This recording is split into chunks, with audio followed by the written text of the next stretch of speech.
Indonesia masih berada di peringkat rendah dalam kemahiran bahasa Inggris, peringkat 80 dari 116 negara menurut EFEPI 2024 dengan skor 468. Bahkan posisi ini menurun dari tahun sebelumnya. Meski pemerintah telah mengintegrasikan bahasa Inggris sejak dini dalam kurikulum, kesenjangan pemahaman dan penerimaan masihlah nyata. Menariknya, kelompok usia 26-30 tahun mencatat skor tertinggi, menandakan dampak positif dari pendidikan bahasa Inggris yang dimulai lebih awal.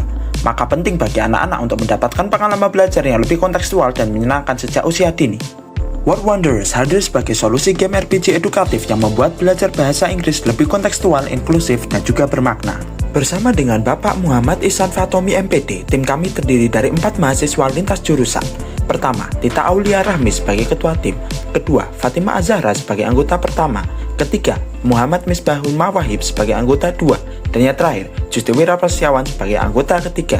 Word Wanderers Cityscape adalah permainan edukatif bergenre RPG yang dirancang untuk murid sekolah dasar di Indonesia. Permainan ini menghadirkan pengalaman belajar bahasa Inggris yang imersif, adaptif, dan menyenangkan dengan menjelajah kota virtual, berinteraksi dengan NPC, dan menyelesaikan misi edukatif. Dengan fitur narasi kontekstual, audio pelafalan, kontrol ramah anak, serta sistem pendekatan asesmen inklusif.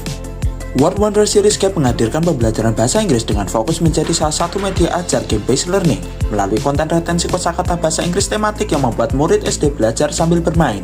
Pendekatannya berbasis konstruktivisme dengan storytelling, NPC, dan ilustrasi yang membangun keterlibatan kognitif dan emosional murid.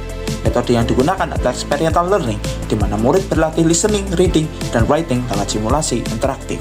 Proses pengembangan media selama 4 bulan dimulai dari tahap desain visual menggunakan Corel dan Canva untuk membuat elemen grafis serta antarmuka pengguna UI. Desain ini kemudian diimplementasikan dalam Unity agar media memiliki interaktivitas yang sesuai dengan kebutuhan pembelajaran.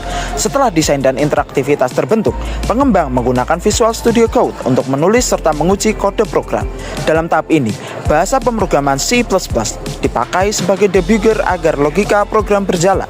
Setelah program stabil, barulah dilakukan integrasi API Key melalui Google AI Studio untuk menambahkan fitur kecerdasan buatan, sehingga media tidak hanya interaktif tetapi juga mampu memberikan respon cerdas. Pengembangan media ajar yang kita gunakan berdasarkan model EDI. Pertama, analysis. Kedua, design. Ketiga, development. Keempat, implementation. Dan yang terakhir, evaluation. Demikianlah gagasan inovasi Word Wanderers Cityscape. Word Wanderers, explore the city, discover the language proficiency.